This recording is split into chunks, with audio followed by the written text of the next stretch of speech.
آقا کے وفادار ہے علماء دیوبند، اسلام کے غمخوار ہے علماء دیوبند۔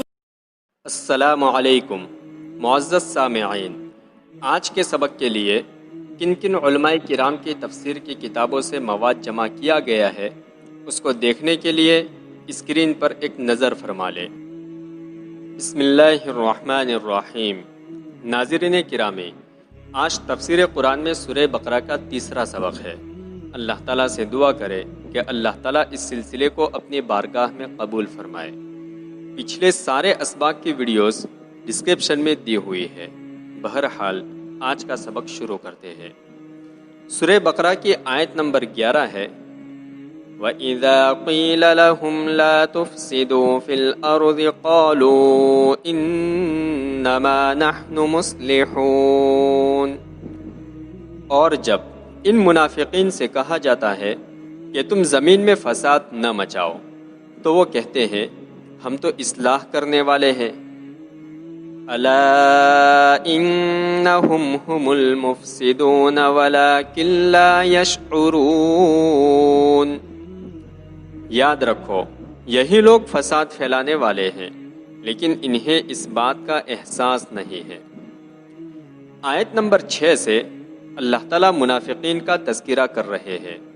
چنانچہ اسی تذکرے کو آگے بڑھاتے ہوئے اللہ تعالیٰ ارشاد فرماتے ہیں کہ یہ منافقین گھٹیا اور نیچ حرکتیں کرتے کرتے اپنی سوچ اور اپنے خیالات کو بھی اتنے گھٹیا بنا چکے ہیں کہ یہ لوگ بگاڑ کو بھلائی اور بھلائی کو بگاڑ سمجھتے ہیں۔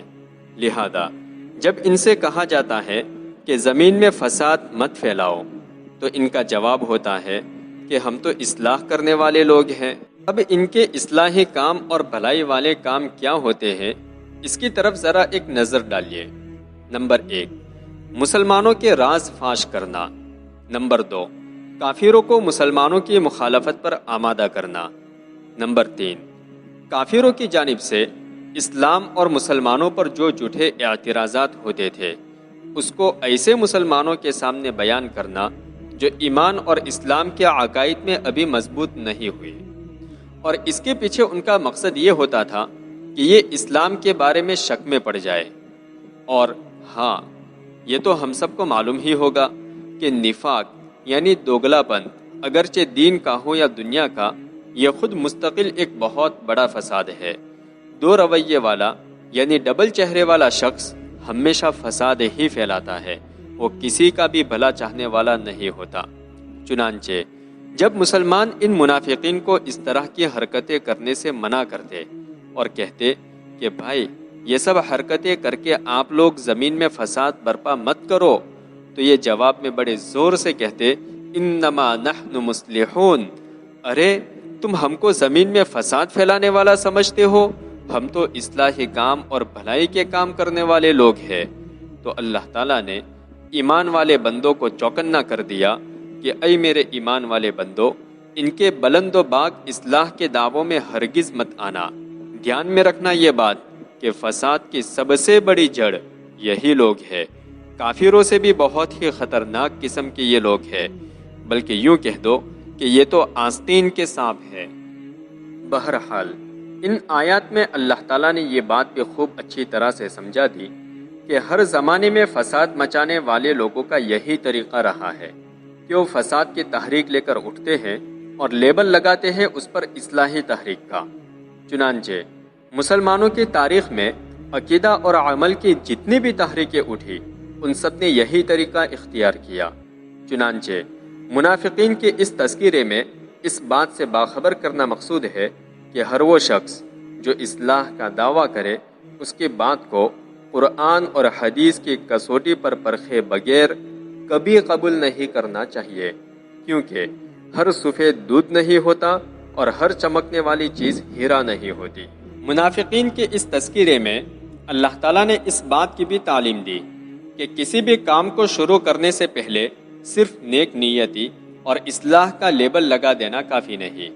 مثلاً کوئی کام شروع کیا بڑی اچھی نیت کے ساتھ اور لیبل بھی اس کے اوپر اصلاح کا لگا دیا، لیکن کام شروع کرتے ہی سمجھدار لوگوں نے کہا کہ بھائی تیرے اس کام سے تو سماج کو نقصان پہنچے گا، تو کہے کہ میری نیت تو نقصان پہنچانے کی ہرگز نہیں ہے، میں تو لوگوں کو بھلائی پہنچانا چاہتا ہوں، چنانچہ میری نیت کے مطابق اللہ تعالیٰ میری مدد فرمائیں گے، تو خوب اچھی طرح سے سمجھ لینا چاہیے کہ ایسوں کی اللہ تعالیٰ کبھی مدد نہیں فرمائیں گے۔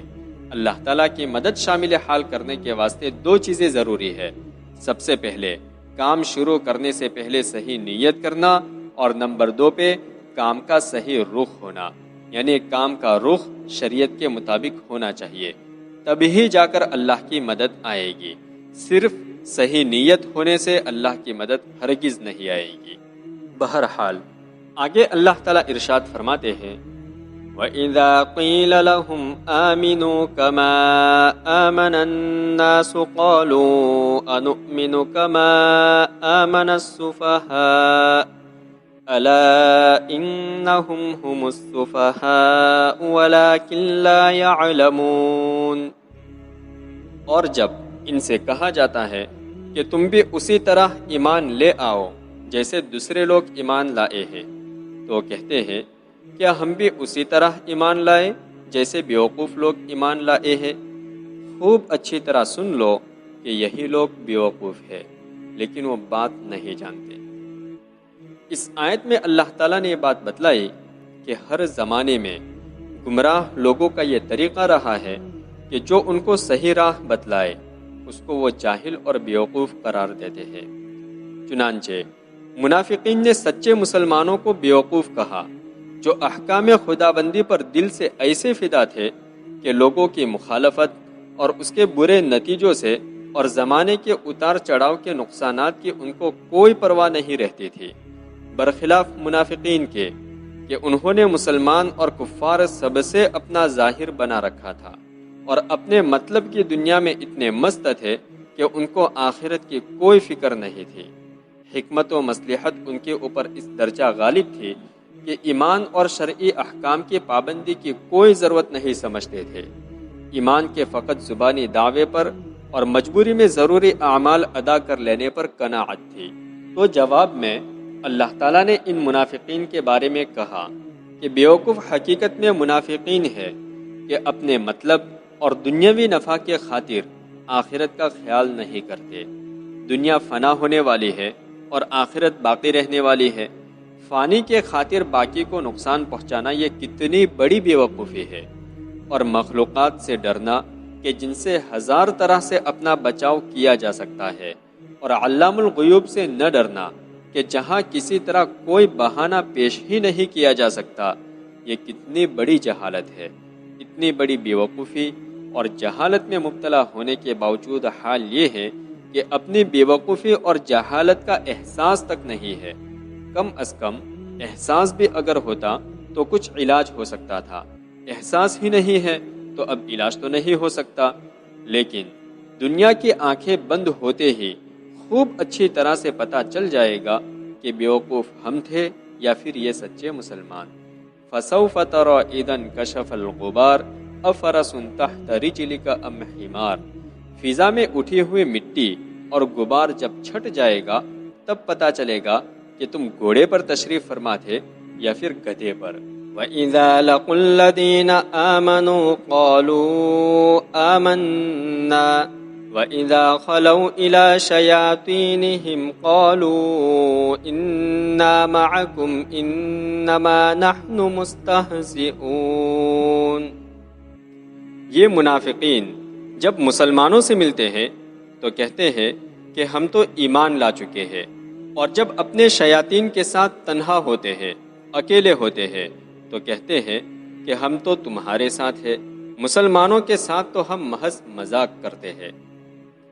اس آیت میں اللہ تعالیٰ منافقین کے نفاق اور ان کی دو رخی پالیسی کا اس طرح ذکر فرماتے ہیں کہ جب یہ لوگ اہل ایمان سے ملتے ہیں تو کہتے ہیں کہ ہم ایمان لے آئے، اور جب اپنے شیاطین الانس یعنی اپنے سرداروں کے پاس اکیلے ہوتے ہیں تو کہتے ہیں کہ ہم تو تمہارے ساتھ ہیں، مسلمانوں کے ساتھ تو ہم صرف مذاق کرتے ہیں، اور ہمارا مقصد یہ ہے کہ لوگوں پر مسلمانوں کی سفاہت اور بیوقوفی ظاہر ہو کہ یہ لوگ ہم کو محض زبانی اقرار سے ہم کو دعوے ایمان میں سچا سمجھ لیتے ہیں۔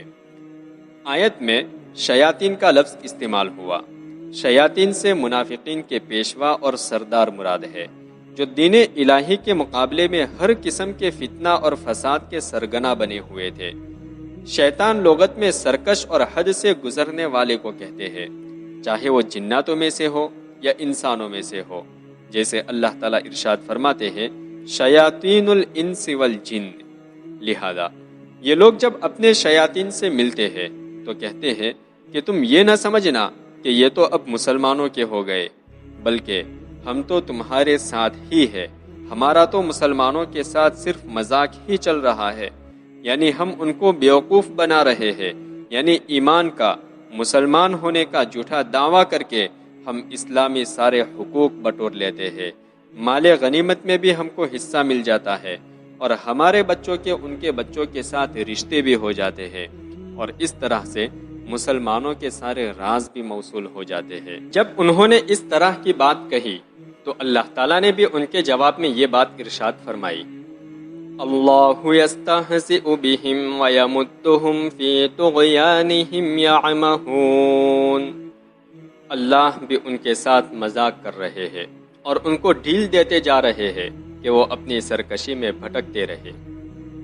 اس آیت میں اللہ تعالیٰ نے اپنے لیے بھی مذاق کا لفظ استعمال فرمایا، تو مراد اس سے ہرگز یہ نہیں ہے کہ اللہ بھی کسی کے ساتھ مذاق کرتے ہیں، بلکہ یہ ایک عام محاورہ ہے کہ جواب میں وہی الفاظ استعمال کرنا جو الفاظ سوال میں استعمال کیے گئے ہو۔ یعنی اللہ تعالیٰ نے یہ بات ارشاد فرمائی کہ تم نے ہمارے ایمان والے بندوں کے ساتھ مذاق کیا، اب تمہارے ساتھ ہم مذاق کریں گے، یعنی آپ کے مذاق کے انداز میں ہی آپ کو آپ کے مذاق کی خوب اچھی طرح سے سزا دیں گے۔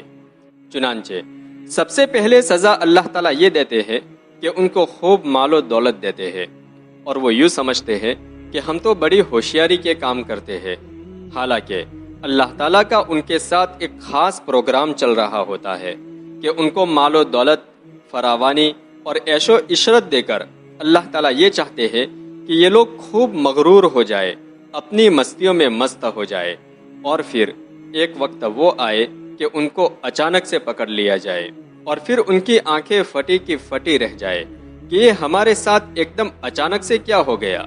ارے کیا ہو گیا؟ اللہ کی لاٹھی آپ کے اوپر چل گئی، اور اللہ کی لاٹھی ایسی ہوتی ہے کہ اس میں آواز بھی نہیں ہوتی اور وہ دکھائی بھی نہیں دیتی۔ اللہ تعالیٰ ایک جگہ ارشاد فرماتے ہیں اَيَحْسَبُونَ أَنَّمَا نُمِدُّهُم مِّن مَّالٍ وَبَنِينَ نُسَارِعُ لَهُمْ فِي الْخَيْرَاتِ بَل لَّا يَشْعُرُونَ۔ کیا یہ لوگ گمان کرتے ہیں کہ جس مال اور اولاد سے ہم ان کی مدد کرتے ہیں تو کیا ہم ان کے لیے خیر اور بھلائی کی کوشش کر رہے ہیں؟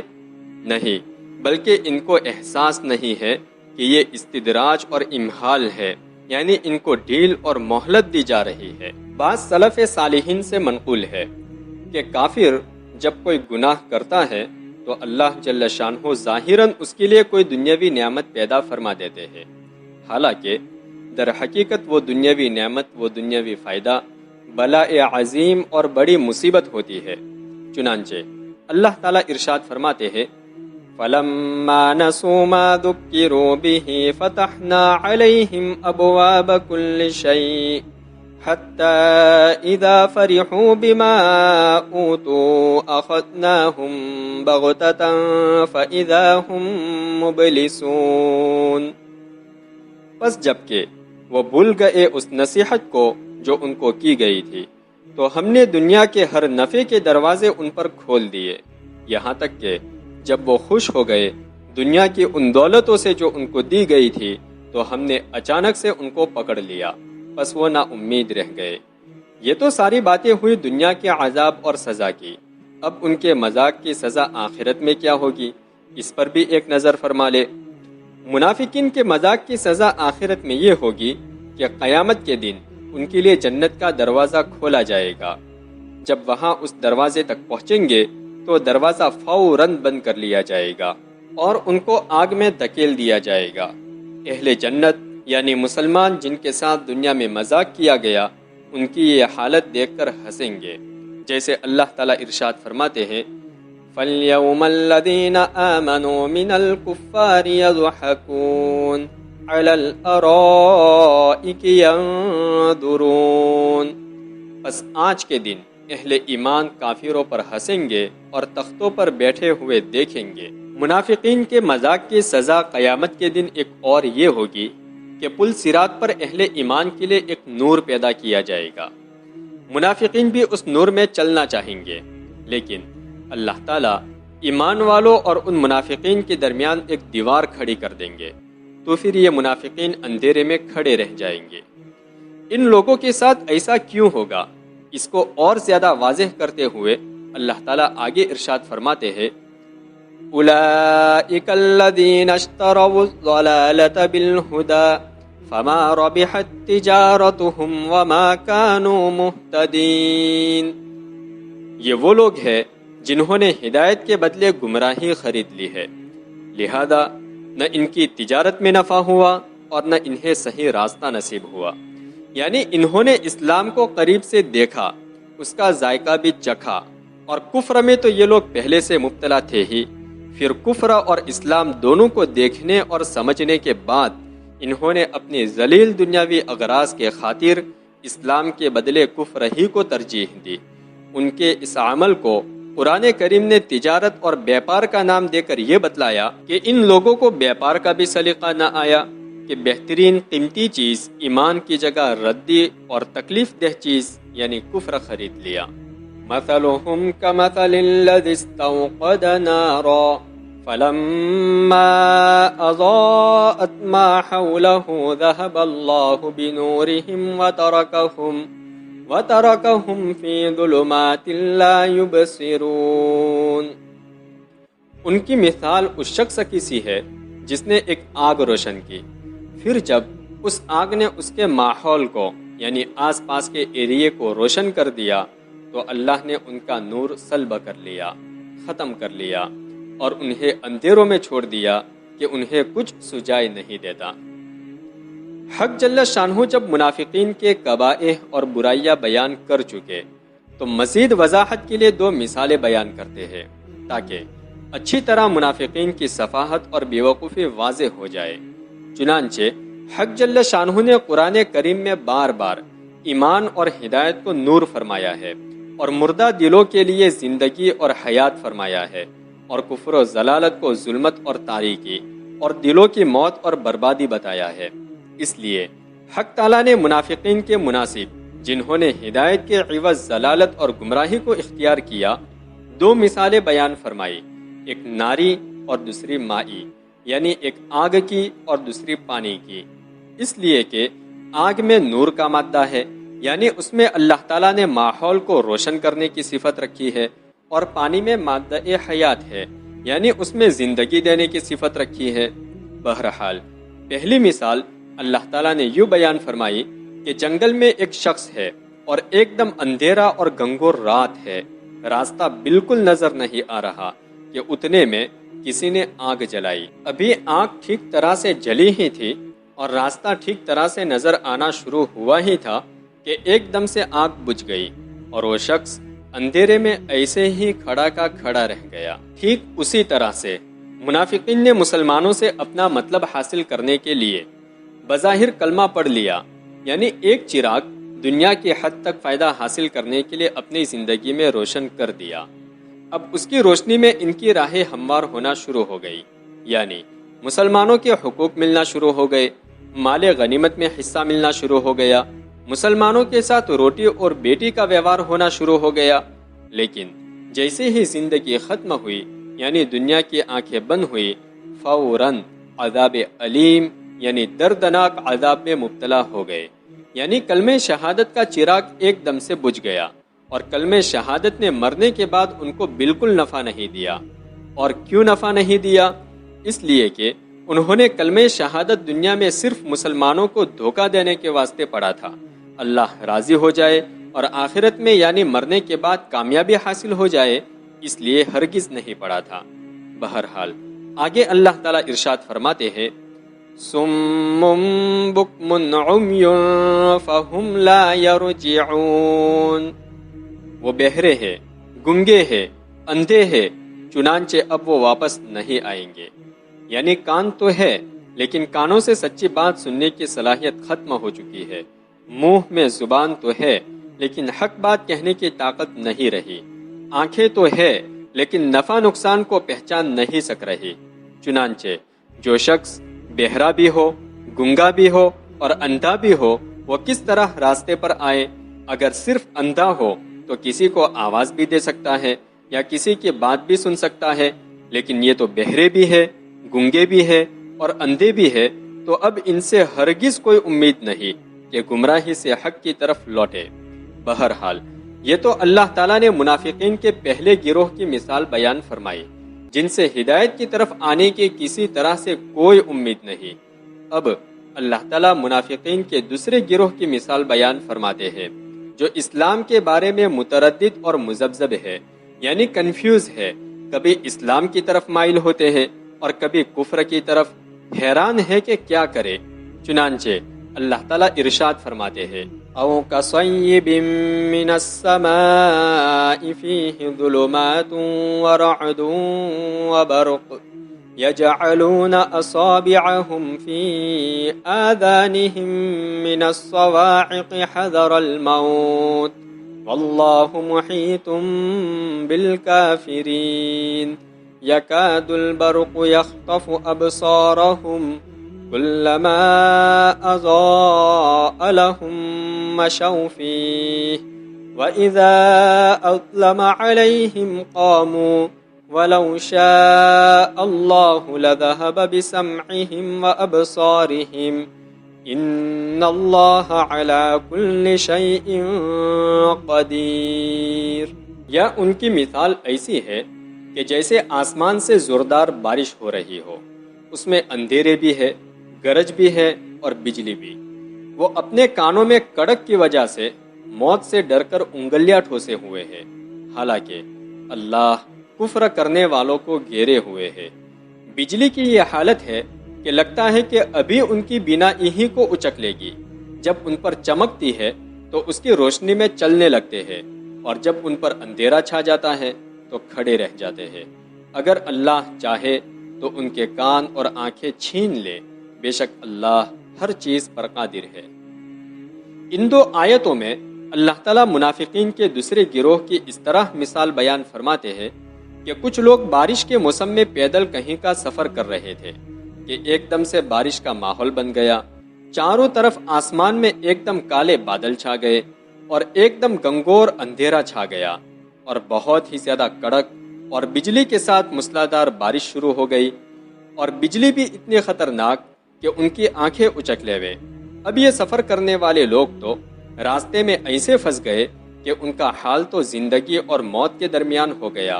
اب جب کڑک گرتی ہے تو انگلیاں موت کے خوف سے کانوں میں ٹھوس دیتے ہیں کہ کہیں آواز کی شدت سے دم نہ نکل جائے، لیکن بہرحال ان کو تو اپنی منزل مقصود پر پہنچنا ہے۔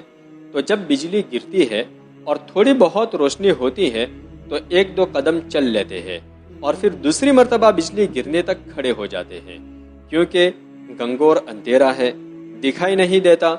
اب اس مثال کو منافقوں پر فٹ کر کے سمجھتے ہیں۔ آیت شریفہ میں سب سے پہلے بارش کا ذکر ہے، چنانچہ دین اسلام کی مثال رحمت کی بارش کی طرح ہے۔ پھر دوسرے نمبر پہ آیت میں ظلمات یعنی اندھیروں کا ذکر ہے، چنانچہ منافقین کے دلوں میں پڑے ہوئے شکوک و شبہات اور نفسانی اغراض ظلمات اور اندھیروں کی طرح ہے۔ پھر تیسرے نمبر پہ رعد یعنی کڑک کانٹکوں کا ذکر ہے، چنانچہ اسلامی فتوحات کڑک اور کانٹکوں کی طرح ہے۔ اور چوتھے نمبر پہ بجلی کا ذکر ہے، چنانچہ دین حق کا غلبہ بجلی کی طرح ہے۔ اب جب بارش برسنا شروع ہوئی یعنی اسلام دنیا میں آیا، اب بارش کے ساتھ تو اندھیرے بھی ہوتے ہیں، کانٹکے بھی پڑتے ہیں اور بجلی بھی چمکتی ہے، یعنی اسلام میں آنے کے بعد ابتدا میں دلوں کے اندر شکوک و شبہات بھی آتے ہیں، لیکن ان شکوک و شبہات کو اسلام کا صحیح علم حاصل کر کے دور کرنا ہوتا ہے۔ جب اسلام دلوں میں جم گیا پھر اس کے بعد کانٹکے بھی آتے ہیں، یعنی اسلام کا پیغام دنیا بھر کی ساری انسانیت تک پہنچانے کے لیے محنت اور کوشش بھی کرنی پڑتی ہے، اور اس محنت اور کوشش میں اسلام دشمنی میں کوئی آڑے آئے تو اس سے لڑنا بھی پڑتا ہے۔ اب جب یہ ساری کوشش ہوتی ہے تو پھر اللہ کی جانب سے بجلی بھی چمکتی ہے، یعنی دین حق کا اور مسلمانوں کا غلبہ بھی ہوتا ہے، یعنی مسلمانوں کے اچھے دن شروع ہوتے ہیں۔ اب ان سارے معاملوں میں منافقین کیا کرتے ہیں کہ سب سے پہلے اسلام کا صحیح علم حاصل کر کے اپنے دلوں کے شکوک و شبہات کو دور کرنے کی کوشش نہیں کرتے، اور جب سچے مسلمان پوری دنیا میں دین اسلام کا پیغام پہنچانے کے لیے محنت اور کوشش کرتے ہیں، اور اگر اسلام دشمنوں سے لڑنے کی ضرورت پڑے تو لڑ بھی لیتے ہیں، تو ان کاموں میں منافقین مسلمانوں کا بالکل ساتھ نہیں دیتے، بلکہ اس کام کی خبر سنتے ہی اپنے کانوں میں انگلیاں ٹھوس دیتے ہیں، یعنی ڈر جاتے ہیں کہ بھائی یہ تو ہم سے نہیں ہوگا، اور جب مسلمان اپنی کوشش میں کامیابی پائے تو فوراً حاضر ہو جاتے ہیں کہ ہم کو بھی اس کامیابی میں حصہ دو، کیونکہ ہم بھی مسلمان ہیں، اور زبردستی قسمیں کھا کھا کر کہتے ہیں کہ ہم تو تمہارے ساتھ ہیں۔ اللہ تعالیٰ نے آیت میں ان کو جواب دیا، واللہ محیط بالکافرین۔ کیا یہ منافقین ایسا خیال کر رہے ہیں کہ اللہ کو ان کی ان بیہودہ تدبیروں اور چالوں کا پتہ نہیں چل رہا؟ ارے تم سب اللہ کے ہی قبضے قدرت میں جی رہے ہو، سب کچھ اس کو پتا ہے۔ وَلَوْ شَاءَ اللَّهُ لَذَهَبَ بِسَمْعِهِمْ وَأَبْصَارِهِمْ إِنَّ اللَّهَ عَلَى كُلِّ شَيْءٍ قَدِيرٌ۔ اگر اللہ تعالیٰ چاہے تو تمہارے سننے اور دیکھنے کی طاقت کو چھین لے، لیکن اللہ تعالیٰ ایسا فوری طور پر کرتے نہیں ہے، بلکہ ڈھیل دیتے ہیں تاکہ تم سدھر جاؤ، اور اللہ تعالیٰ ہر چیز پر قادر ہے، یعنی پوری دنیا اسی کے کنٹرول میں ہے۔ بہرحال سورہ بقرہ کی آیت نمبر 20 تک کا ترجمہ اور اس کی تفسیر مکمل ہوئی۔ ان آیات میں اللہ تعالیٰ نے انسانوں کے 3 طبقات کا ذکر فرمایا، مؤمنین، کافرین اور منافقین۔ ان 3 طبقات کا ذکر ہونے سے ایک بات یہ سمجھ میں آئی کہ امت کے مصلحین اور مبلغین، اصلاحی تحریکیں اور اصلاحی مشن لے کر کے چلنے والوں کو اپنے دھیان میں یہ بات رکھ لینی چاہیے کہ آپ اپنی بات اور اپنی محنت میں کتنے ہی سچے اور مخلص کیوں نہ ہو، آپ کو 3 طرح کے لوگوں سے سابقہ پڑھنا ہی پڑھنا ہے۔ ایک طبقہ تو آپ کو ضرور ایسا مل جائے گا جو آپ کی بات کے سامنے مکمل اپنا سر تسلیم خم کیے ہوئے ہو، یعنی مکمل آپ کی فرما برداری دل و جان سے کرنے والے ہو، اور ایک طبقہ ایسا ہوگا جو 100% آپ کی بات اور آپ کی سوچ صحیح ہونے کے باوجود آپ کی مخالفت پر اترا ہوا ہوگا، اور ایک طبقہ ایسا ہوگا جو بظاہر آپ کا فرما بردار ہوگا لیکن اندر سے آپ کا مخالف ہوگا۔ لہذا دین کی محنت کرنے والوں کو چاہیے کہ جب مخالفین سے اور آستین کے سانپوں سے سابقہ پڑے تو ہمت نہ ہارے، بلکہ اخلاص کے ساتھ اور اللہ سے مدد مانگتے ہوئے اپنی محنت اور کوشش میں دن بدن آگے بڑھتے رہے۔ راستے میں خلل پہنچانے والا کچرا تو اللہ تعالیٰ ایسے سائیڈ کر دیں گے کہ کہیں ان کا نام و نشان تک باقی نہیں رہے گا۔